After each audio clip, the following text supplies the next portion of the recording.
नमस्कार, मैं हूं शगुन। स्टडी आईक्यू के आकाशवाणी कार्यक्रम में आपका स्वागत है।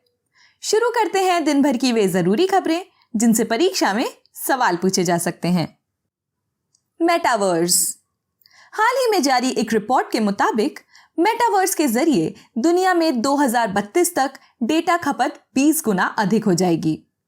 ऐसे में सीधे तौर पर टेलीकॉम ऑपरेटर्स मसलन एयरटेल और रिलायंस जियो को फायदा पहुंचेगा। मेटावर्स से जुड़ी एक दूसरी खबर है कि जेपी मॉर्गन बैंक दुनिया का ऐसा पहला बैंक बन गया है जिसने मेटावर्स की दुनिया में अपना पहला स्टोर ओपन किया है। ये तो हुई खबर की बात। अब हम जानेंगे कि दरअसल मेटावर्स होता क्या है।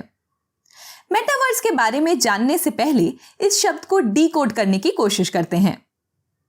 मेटा का ग्रीक भाषा में अर्थ होता है बियॉन्ड और वर्स का मतलब है यूनिवर्स, यानी इस दुनिया के बियॉन्ड एक दुनिया।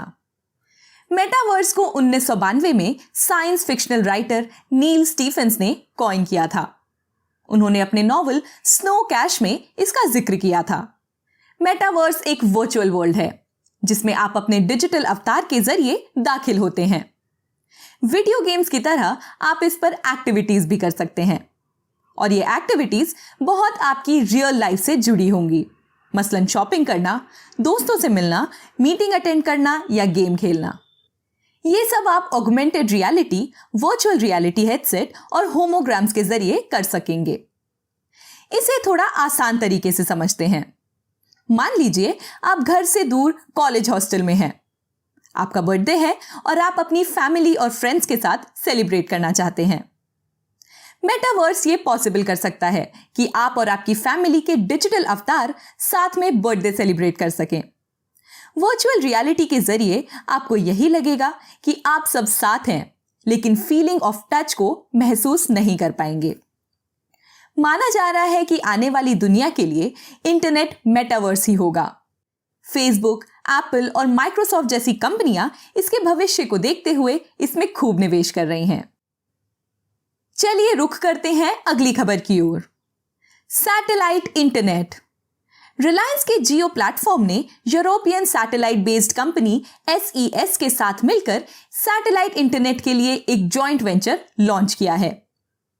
यहां पर हमें सैटेलाइट इंटरनेट के बारे में जानना होगा।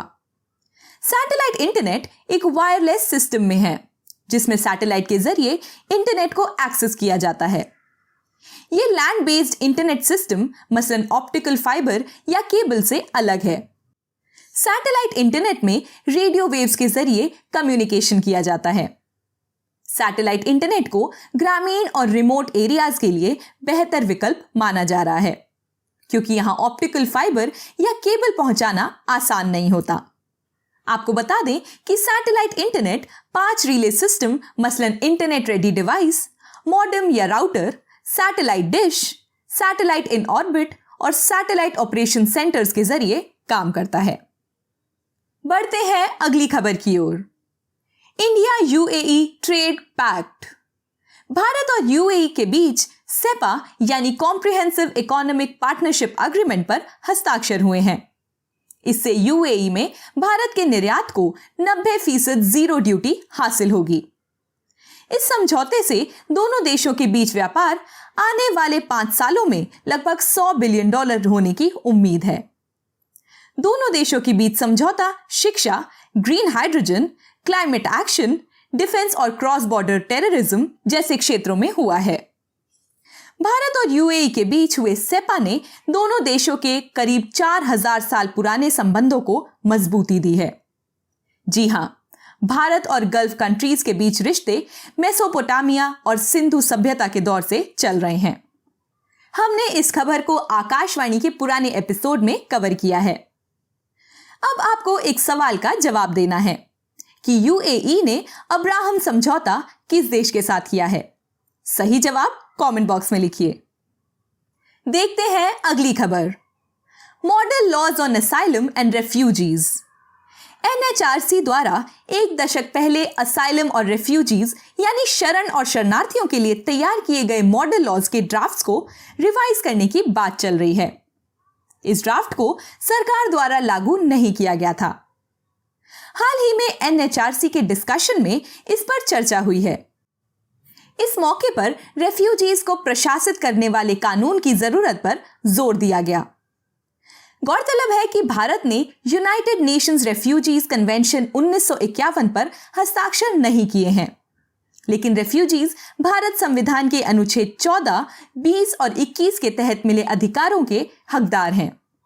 रेफ्यूजीज से मतलब उन लोगों से है जो किसी हिंसा, विवाद, प्रोसिक्यूशन या युद्ध की वजह से पलायन करके किसी दूसरे देश में सुरक्षा के लिए आशियाना तलाशते हैं। अंतरराष्ट्रीय कानूनों में रेफ्यूजीज को सुरक्षा और परिभाषा दी गई है।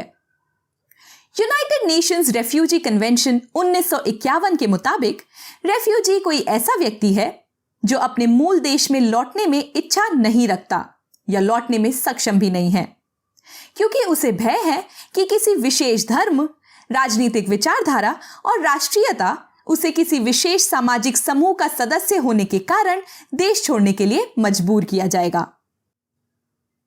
बात करते हैं अगली खबर पर। छत्रपति शिवाजी महाराज। प्रधानमंत्री नरेंद्र मोदी ने छत्रपति शिवाजी की जयंती के मौके पर श्रद्धांजलि अर्पित की। छत्रपति शिवाजी का जन्म वर्तमान महाराष्ट्र के पुणे जिले में शिवनेरी किले में 19 फरवरी 1630 को हुआ था। उनके पिता का नाम शाहजी भोसले और माता का नाम जीजीबाई था। शिवाजी महाराज पर उनके गुरु समर्थ रामदास का काफी प्रभाव था। उनके नेतृत्व में स्वतंत्र मराठा राज्य की स्थापना हुई। शिवाजी के जीवन काल में पुरंदर की संधि बेहद महत्वपूर्ण है। यह संधि मुगलों की तरफ से सेनापति जय सिंह और शिवाजी के बीच हुई थी। उनका राज्याभिषेक काशी के प्रसिद्ध विद्वान गंगा भट्ट द्वारा रायगढ़ के किले में किया गया था। शिवाजी ने छत्रपति की उपाधि धारण की थी। शिवाजी का प्रशासन 2 भागों में बांटा गया था। एक भाग जो सीधे मराठा के अधीन था, उसे स्वराज कहते थे। वहीं दूसरा वह क्षेत्र जो मुगलों के अधीन था, लेकिन वहां चौथ की वसूली की जाती थी। मराठा प्रशासन में मंत्री पद को अष्टप्रधान के नाम से जाना जाता था। तो दोस्तों, ये थी हमारी आज की कुछ विशेष खबरें। मिलती हूं कल आपसे इसी समय। नमस्कार।